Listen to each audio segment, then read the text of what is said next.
Como siempre decimos, es un privilegio poder compartir la palabra, abrir la palabra, leerla y compartirla. Y esto es lo que vamos a hacer en este domingo. Y antes de empezar, encomendémonos a nuestro Dios y pidamos que Él nos dirija nuestras mentes para entender lo que vamos a meditar. Así que acompáñenme en una pequeña oración. Señor, que las palabras de mi boca y la meditación de todos nuestros corazones sea aceptable ante ti, porque te lo pedimos en el nombre del Señor Jesucristo, dándote gracias. Los pasajes que vamos a considerar este domingo nos hablan del reino de Dios mismo y los habitantes de este reino, o sea, sus ciudadanos, o sea, nosotros. Para nuestro Señor Jesucristo este fue el tema principal de su ministerio. En los evangelios el tema del reino es mencionado 96 veces. En 17 parábolas se menciona la palabra, y es la idea central en otras 12 parábolas. Y si fuera necesario de suma importancia para nosotros conocer esto, basta con leer lo que Jesús le dijo a Nicodemo con respecto a nuestra participación en este reino. En el Evangelio de Juan, en el capítulo 3 y el versículo 3, leemos: en verdad, te digo, Nicodemo, el que no nace de nuevo no puede ver el reino de Dios. Y luego aclara en el versículo 5, lo que es nacido de carne, o sea, el nacimiento natural, carne es. Lo que es nacido del espíritu es. Es decir, el mero hecho de haber nacido no nos da derecho a formar parte de este reino. Se requiere un nacimiento espiritual. Y un nacimiento que, curiosamente, Jesús compara con el viento en el versículo 8, Juan capítulo 3. Nos dice, el viento sopla como quiere, eso lo sabemos, y oye su sonido, pero no sabe de dónde viene ni a dónde va. Así es todo aquel que es nacido del Espíritu. Lo cual es de fundamental importancia en estos días de cuarentena, cuando no podemos vernos la cara ni congregarnos en nuestros propios templos. Esto nos pone a prueba. Pero siempre tenemos que tener presente que seguimos perteneciendo a este reino espiritual e invisible, en permanente comunión con Dios, con todos los que forman parte, aún en los lugares más distantes de este mundo. Trasciende todo denominacionalismo. Nos une un mismo espíritu. Y tal es la importancia de este reino. En la oración que Jesús nos enseñó a decir, nos recuerda orar para que venga tu reino, hágase tu voluntad, así en la tierra como en el cielo. Eso lo vamos a poder encontrar en el Evangelio de Mateo, en el capítulo 6, en el versículo 10. Ahora, la descripción del reino de Dios y también de Dios mismo nos la da un rey, el rey David, en el último de sus salmos registrado en el Salterio. La descripción de quiénes son sus ciudadanos nos lo da el apóstol Pablo. Las condiciones de ingreso al reino de Dios nos lo informa el mismo Hijo de Dios, el Señor Jesucristo, cuyas características, las características de nuestro Señor, las encontramos anunciadas por el profeta Zacarías. Estos son los 4 pasajes sobre los cuales vamos a meditar en esta mañana. Para nosotros, inmersos como estamos en la problemática del COVID-19, meditar sobre estos pasajes nos permite alejarnos por un momento del presente, no para huir del mundo, sino para observar nuestra situación desde la perspectiva de Dios, para luego preguntarnos cuál es nuestra responsabilidad como miembros de este reino de Dios, la situación que nos toca vivir. En primer lugar, veamos cómo David glorifica a Dios y proclama su reino. En pantalla aparecerá una parte del Salmo 145. En verdad, habría que leerlo todo. No tiene ningún desperdicio. Le animo a hacerlo. Clemente y compasivo es el Señor, lento para la ira y grande en misericordia. El Señor es bueno para con todos, y su compasión sobre todas sus obras.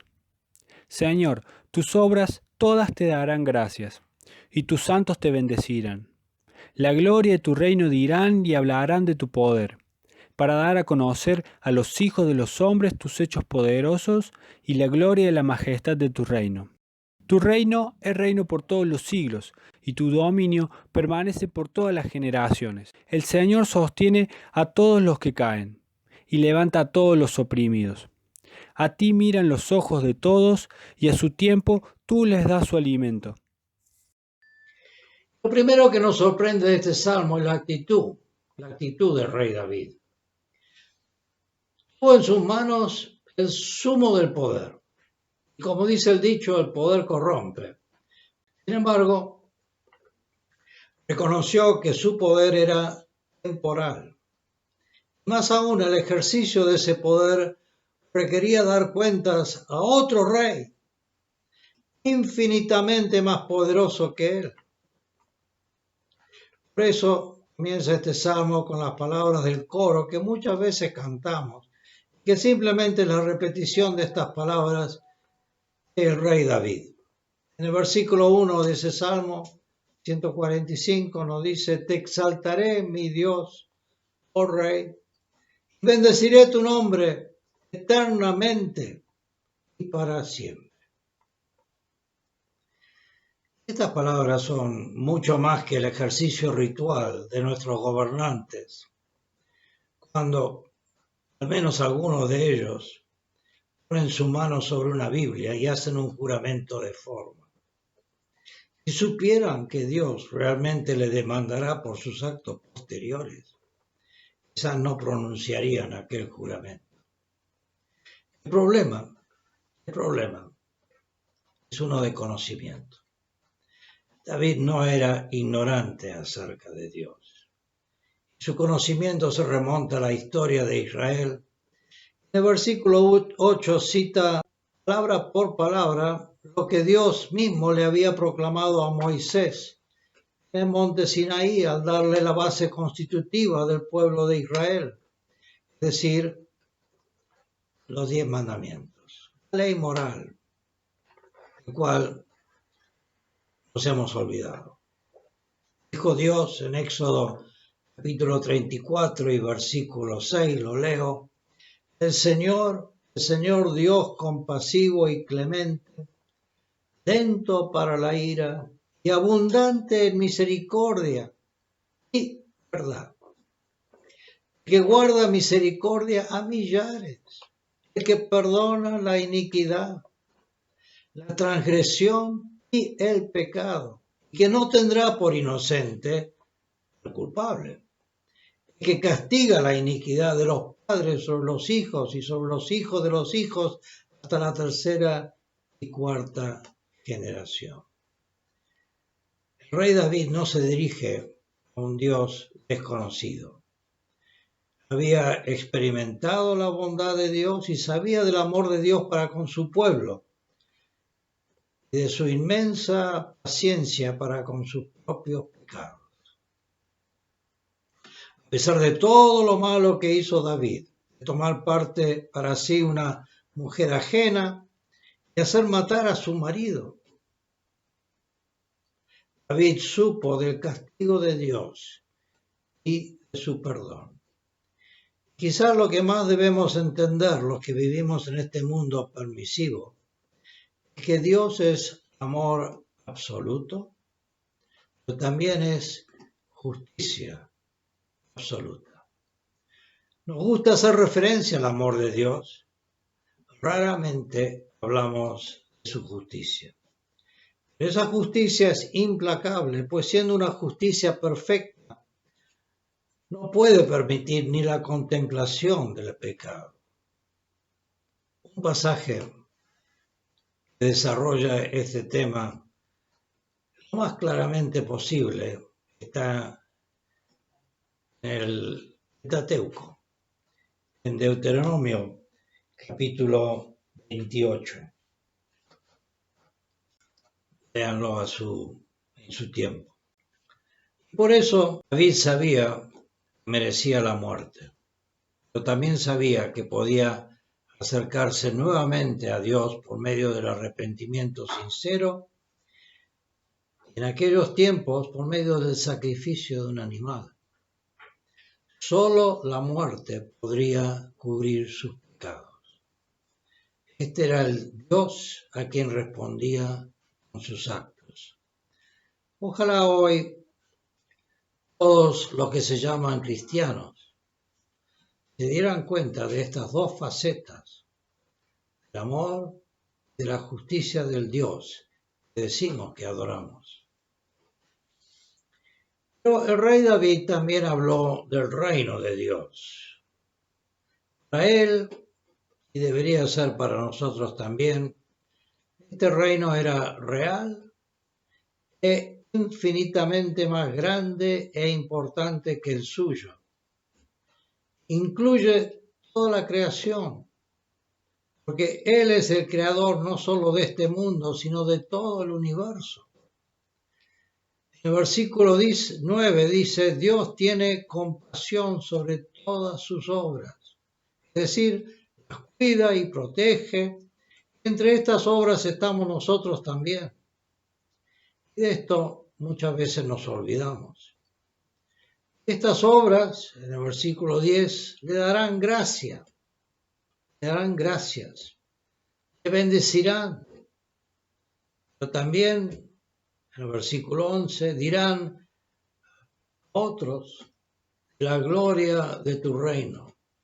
Y hablarán de tu poder para dar a conocer a los hijos de los hombres tus hechos poderosos y la gloria de la majestad de tu reino. Para David este reino era tan real como el territorio sobre el cual él gobernaba. Tan real como eso. Este Dios, el Dios de la historia de su pueblo, se había manifestado tantas veces y de diversos modos, era a quien David le daba honor y loor. Más aún él buscaba guardar sus leyes, porque sabía que debería rendir cuentas por sus actos. Por eso concluye diciendo en el versículo 13 de este salmo, tu reino es reino por todos los siglos. Y tu dominio permanece por todas las generaciones. David incluiría nuestra propia generación entre todas las demás. Un comentario leído en estos días en un medio muy prestigioso dice: el mundo, la gente, comienza a sentir que existe el temor de que ya no tenemos el control de nuestro medio ambiente. Y nosotros que vivimos dentro de la incertidumbre que provoca el COVID-19,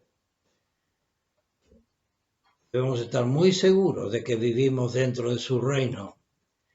Porque este reino, este mundo en el cual vivimos, está bajo el dominio de Dios. Así habla David de Dios y su reino. Hoy vivimos en un mundo donde ni Dios ni su reino son tenidos muy en cuenta. Al menos no con el sentido de pertenencia y sumisión y sano temor a su disciplina que manifestó el rey David. ¿Cuán distinta sería nuestra situación si nosotros también viviéramos de esta manera? En segundo lugar, leamos un pasaje acerca de la venida del rey a su reino. En pantalla aparecerán unos versículos de la profecía de Zacarías, escritas muchos años después, por supuesto, que la vida del rey David. Regocíjate sobremanera, hija de Sión, da voces de júbilo, hija de Jerusalén. He aquí tu rey viene a ti, justo y dotado de salvación, humilde montado en un asno, en un pollino, hijo de asna. Destruiré el carro de Efraín y el caballo de Jerusalén, y el arco de guerra será destruido. Él hablará paz a las naciones, y su dominio será de mar a mar y desde el río hasta los confines de la tierra. Y en cuanto a ti, por la sangre de mi pacto contigo, he librado a tus cautivos de la cisterna en la que no hay agua. Volved a la fortaleza, oh cautivos de la esperanza. Hoy mismo anuncio que el doble te restituiré. El rey David hablaba de un reino existente, pero todavía no presente, como podemos decirlo, estamos viviendo ahora. Detrás suyo vinieron otros profetas en la historia de Israel y todos miraban y anhelaban la venida de este reino. Todos lo querían. Y grande habría sido la sorpresa de algunos cuando tanto el profeta Isaías como el profeta Zacarías profetizaron acerca de un rey muy diferente de los reyes conquistadores, despóticos y triunfalistas que habían conocido en su propia carne en el pueblo de Israel. Este rey, dice Zacarías en el versículo 9, viene a ti justo y dotado de salvación, humilde, montado en un asno, en un pollino, hijo de asna. ¿Se imaginan ustedes algunos de los mandatarios que nos visitaron recientemente en la cumbre del G20, haciendo su entrada en Buenos Aires de esta manera? ¿Es este el rey a quien David alababa y exaltaba? Y aún nosotros, ¿nos parece un anticlímax la apariencia de este rey, del cual habla tanto este salmo que recién hablamos? Pero tengamos cuidado con los humildes. Humildad no significa ser humillado. La verdadera humildad se asume desde una posición de poder. Dice un autor, usualmente se presume que cuando un hombre es manso es porque no tiene otra alternativa. Pero el Señor fue manso porque tenía a su disposición los infinitos recursos de Dios. No es necesario ostentar el poder. El poder permite ser humilde. Este poder se manifiesta porque este rey trae debajo de su brazo la justicia y la salvación. Y en ese orden. Los grandes predicadores de antaño anunciaban el Evangelio en ese orden. Así ocurrieron los avivamientos espirituales en Inglaterra y especialmente en Gales, en la época del siglo XVIII, donde vivieron predicadores tales como Whitefield y Wesley. A los mineros de Gales le hacían temblar y llorar cuando les anunciaban las terribles consecuencias la justicia de Dios tenía preparadas para los que, habiendo escuchado el mensaje de salvación, no lo aceptaban. Luego le predicaban el amor de Dios, su deseo de que todos se salven Su gracia infinita demostrada por el sacrificio de su propio Hijo en la cruz del Calvario. Por millares, la gente reconocía su condición de pecadores y aceptaba la salvación que Dios ofrece por medio de su Hijo. Si alguno de nosotros tiene la posibilidad de estar en Gales durante un partido importante de fútbol o de rugby, se van a encontrar que antes del partido todo el estadio canta un himno. Es el resultado de ese avivamiento. Quizás no saben lo que están cantando.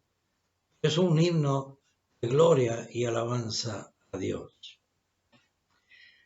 Ahora, con la humildad que caracteriza a nuestro Señor, no a los mineros oprimidos, pero sí a los desconcertados por el COVID-19.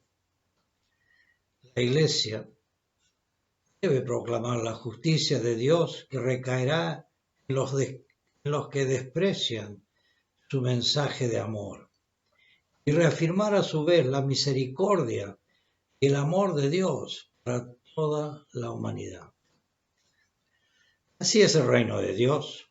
Lo importante es que sea tan real para nosotros como lo fue para el rey David y para todos que fueron inspirados por Dios a escribir las Sagradas Escrituras. En tercer lugar, nos resta conocer quiénes son los ciudadanos de este reino. En pantalla aparecerá una porción de la carta de Pablo a la iglesia en Roma. Porque lo que hago no lo entiendo, porque no practico lo que quiero hacer, sino que lo que aborrezco, eso hago. Y si lo que no quiero hacer, eso hago, estoy de acuerdo con la ley, reconociendo que es buena. Así que ya no soy yo el que lo hace, sino el pecado que habita en mí. Porque yo sé que en mí, es decir, en mi carne, no habita nada bueno. Porque el querer está presente en mí, pero el hacer el bien no. Pues no hago el bien que deseo, sino el mal que no quiero, eso practico. Y si lo que no quiero hacer, eso hago, ya no soy yo el que lo hace, sino el pecado que habita en mí. Así que queriendo yo hacer el bien, hallo la ley de que el mal está presente en mí. Porque en el hombre interior me deleito con la ley de Dios, pero veo otra ley en los miembros de mi cuerpo que hacen guerra contra la ley de mi mente, y me hace prisionero de la ley del pecado que está en mis miembros. Miserable de mí, ¿quién me librará de este cuerpo de muerte? Gracias a Dios por Jesucristo, Señor nuestro. Así que yo mismo, por un lado, con la mente sirvo a la ley de Dios, pero por el otro, con la carne, a la ley del pecado. Pablo era una persona que obviamente se identificaba como miembro del reino de Dios. Ser un ferviente opositor a todo lo que concernía a la secta de los que se llamaban seguidores de Cristo, fue transformado en un apóstol, siervo de Jesús. Este pasaje nos habla de las turbulencias con que se enfrentaba en su vida cotidiana. Sin embargo, este es solo un párrafo dentro de un argumento mucho mayor. Tomar un texto fuera de su contexto es sumamente peligroso. Pero existe una característica de los ciudadanos del reino que Pablo trata en este pasaje, y es la de un conflicto interno. Los que no son ciudadanos no sufren. Un conflicto interno. Los que no son ciudadanos del reino no sufren. Si el reino de Dios representa la pureza absoluta en vida y conducta, entonces los miembros del reino van a sentir el conflicto entre vivir a la luz de la santidad y pureza absoluta de Dios y sus propios deseos carnales, que no son ni santos ni puros. Es que el hombre por naturaleza es generado impuro. Por eso no nace dentro del reino de Dios. De esa impureza, el rey, del cual habla Zacarías, viene a ofrecernos salvación. Pero no la podemos obtener por buenas obras. No hay ninguna obra que es suficiente para merecer la salvación que causó la muerte, la sangre vertida en la cruz del Calvario. No hay obra que pueda merecer la salvación, salvo la de nuestro Señor Jesucristo. Es solamente cuando aceptamos el sacrificio que este Rey, nuestro Señor, hizo de sí mismo, es precisamente la salvación que nos ofrece y por la cual nacemos la vida espiritual. Somos increíblemente regenerados. Es decir, somos generados 2 veces.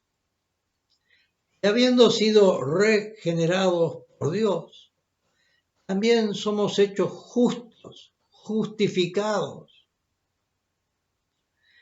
Cuando somos justificados, emprendemos en nuestra vida desde ese momento el camino de la santificación hasta el día de nuestra muerte. Y es en este proceso de santificación que se encuentran todos los miembros del reino de Dios que pisan esta tierra. Y siempre se dará este conflicto entre las dos naturalezas, la que me fue dada al nacer, la que me es dada por Dios. La pregunta es si somos miembros del reino de Dios. Sí, somos miembros del reino de Dios y reconocemos este conflicto. Pero un conflicto debe tener un vencedor. En los párrafos siguientes, Pablo nos dice cuál es esa victoria. En los versículos 16 y 17, Romanos 8, leo: el Espíritu mismo da testimonio a nuestro espíritu que somos hijos de Dios. Sí, hijos, también herederos de Dios y coherederos con Cristo. Si en verdad padecemos con Él, a fin de que también seamos glorificados con Él. La pregunta es, ¿vale la pena el conflicto? Por supuesto que sí. Pues al final de la carrera seremos para siempre glorificados con Él. Esta y ninguna otra es la razón de nuestras vidas. En cuarto lugar, veamos cómo el Señor nos enseña a ser parte de su reino. En pantalla aparecerá una porción del Evangelio de San Mateo. Pero ¿con qué compararé a esta generación? Es semejante a los muchachos que se sientan en las plazas, que dan voces a los otros y dicen: os tocamos la flauta y no bailasteis, entonamos endechas y no os lamentasteis. Porque vino Juan, que no comía ni bebía, y dicen: tiene un demonio. Vino el Hijo del Hombre, que come y bebe, y dicen: mirad, un hombre glotón y bebedor de vino, amigo de recaudadores de impuestos y de pecadores. Pero la sabiduría se justifica por los hechos. En aquel tiempo, hablando Jesús, dijo: te alabo, Padre, Señor del cielo y de la tierra, porque ocultaste estas cosas a sabios e inteligentes y las revelaste a los niños. Sí, Padre, porque así fue de tu agrado. Todas las cosas me han sido entregadas por mi Padre, y nadie conoce al Hijo sino el Padre, ni nadie conoce al Padre sino el Hijo, y aquel a quien el Hijo se lo quiera revelar.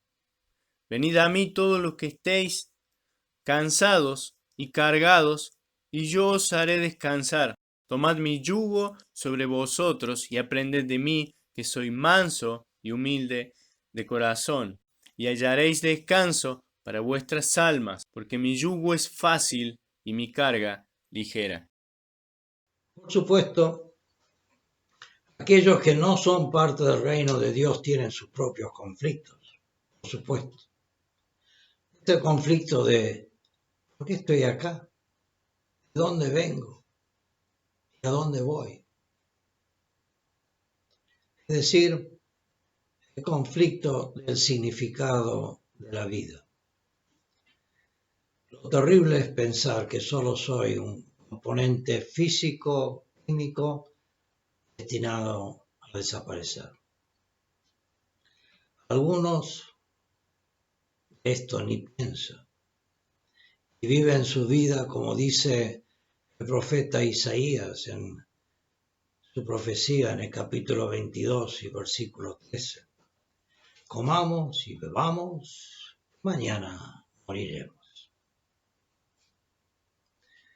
Otros son más agresivos y se burlan, como los jóvenes que podemos leer en este pasaje, a quien Jesús compara a esta generación, a la generación en la cual él vivía, pero seguramente a esta generación en la cual vivimos nosotros.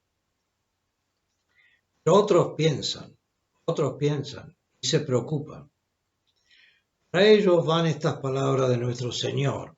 Se encuentran en el versículo 28 y 29. Venid a mí todos los que estáis muy cansados y cargados, yo os haré descansar. Tomad mi yugo sobre vosotros y aprended de mí.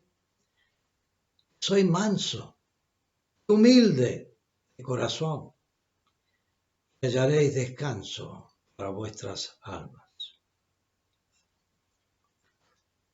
La pregunta es cómo se ingresa al reino de Dios.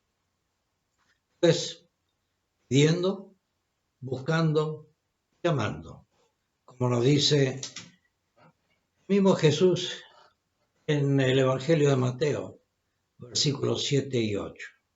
Pedid, dice, y se os dará. Buscad y hallaréis. Llamad y se os abrirá. Porque todo el que pide, recibe. El que busca, halla. Al que llama, se le abrirá. ¿Y a quién pedimos, buscamos y llamamos? Pues a Cristo mismo, pidiendo que Él se acerque a nosotros, nos regale el don de la fe. Y no es por obras nuestras que recibimos el regalo de la salvación.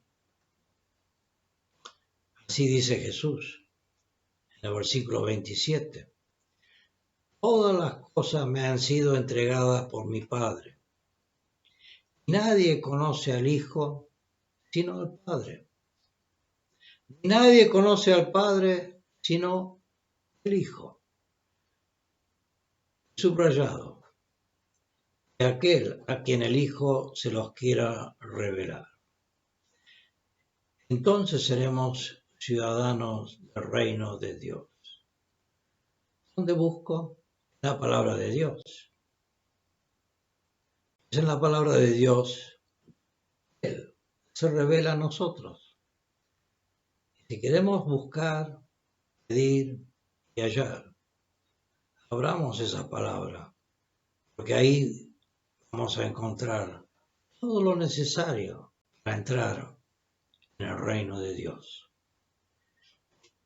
En estos tiempos de inseguridad que nos produce el COVID-19, aparece rebotando en algunos países a medida que se abre la cuarentena.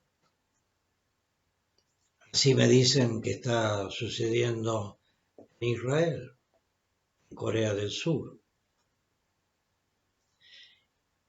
¿Qué significa en estas circunstancias ser un ciudadano del reino de Dios? Permítame ilustrarlo con la vida de un señor que era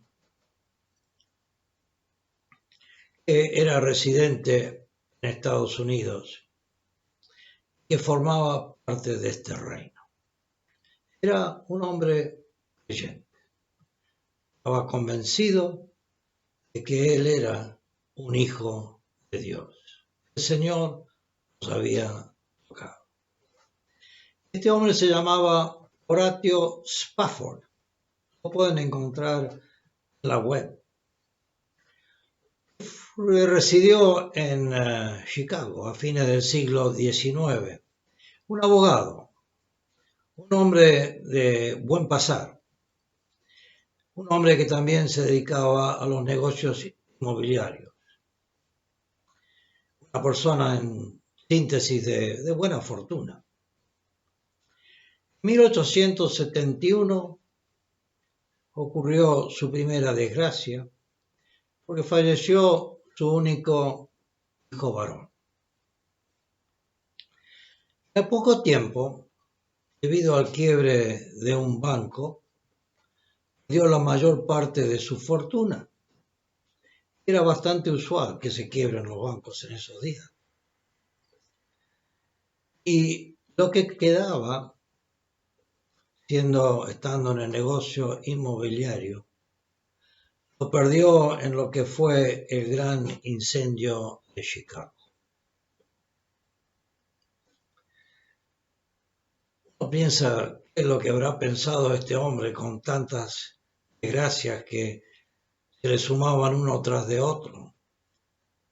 Distintas, pero quizás similares a las que algunos están padeciendo en estos tiempos del COVID-19.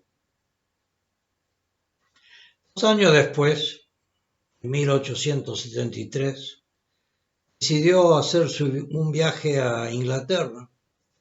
Por razones de negocio, era un abogado, tenía un estudio.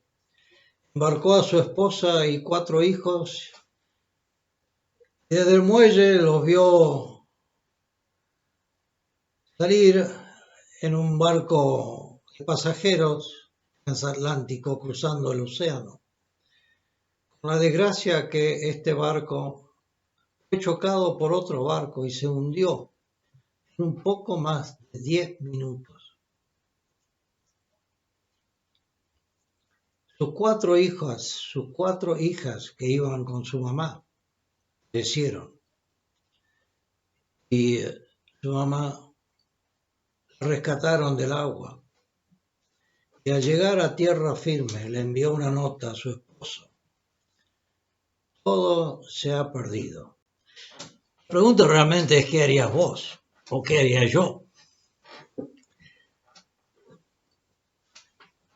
Me imagino que muchos de nosotros tiraríamos la toalla y diríamos: basta. No puede ser tanto infortunio, tantas pesares.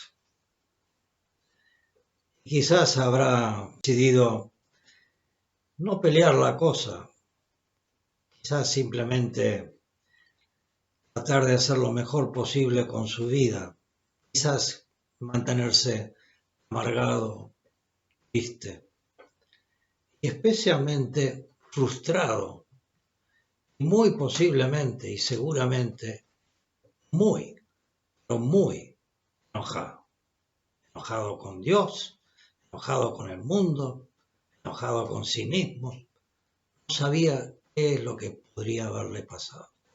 Esa sería una reacción bastante natural que podríamos tener. O si somos de otro calibre, podríamos decir: esta no me gana, esta voy a salir también y voy a triunfar, voy a ganar la batalla. Spafford no hizo ninguna de estas 2 opciones. Simplemente sabía que Dios estaba en control de su vida. Y lo podemos imaginar. subiendo a otro transatlántico con suma tristeza, embarcando para ir a encontrarse con su esposa. En el lugar del naufragio, se dice, compuso esta canción. Se transformó en un himno de confianza, fe y esperanza, porque a pesar de todos sus infortunios, su vida seguía teniendo sentido bajo el amparo de Dios, porque él era miembro del reino de Dios. Hoy el mundo está confundido, parecería fuera de control, pero el que es miembro del reino de Dios, cualquiera sea su situación,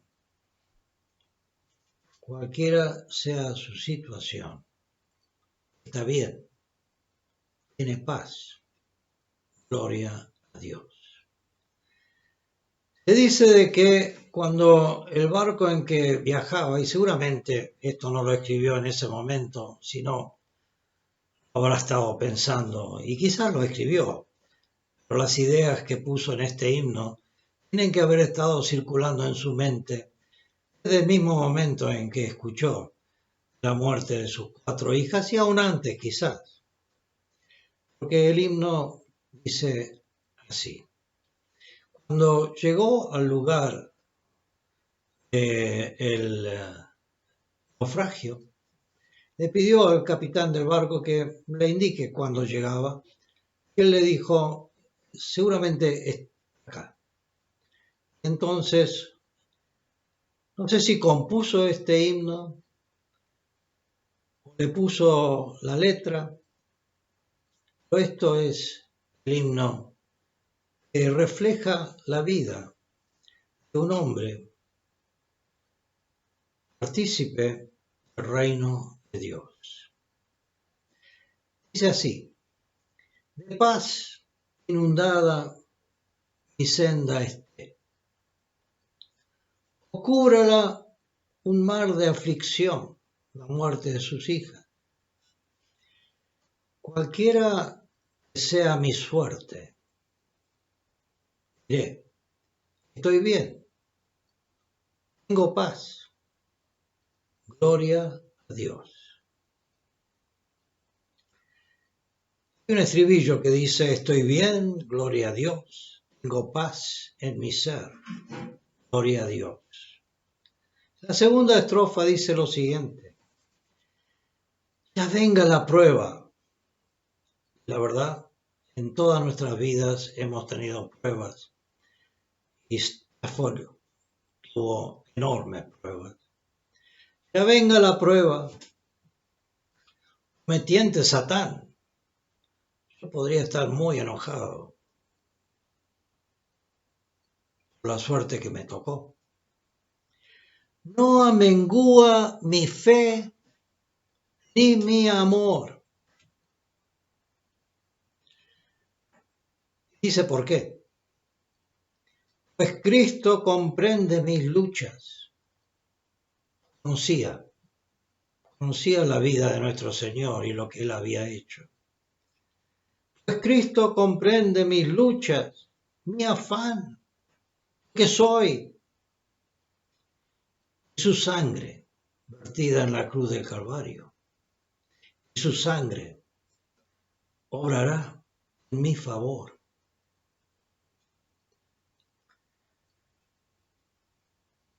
La tercera estrofa dice lo siguiente. Feliz yo me siento al saber que Jesús libróme del yugo opresor. Se refiere a eso que hemos visto antes. Somos nacidos de carne, no de espíritu. La carne tiende al pecado. Mejor dicho, somos pecadores por nacimiento. Feliz yo me siento al saber que Jesús libróme de eso. Me perdonó mis pecados. libróme del yugo opresor, quitó mi pecado, clavólo en la cruz. Gloria, gloria demos al buen Salvador. La fe tornaráse en feliz realidad. Esto que es fe termina siendo realidad. Al irse la niebla veloz en la cual nosotros vivimos hoy, porque no vemos todo, desciende Jesús con su gran majestad. Es justamente la esperanza que tiene todo aquel que es miembro del reino de Dios, porque así lo prometió nuestro Señor Jesucristo. Aleluya, estoy bien con mi Dios.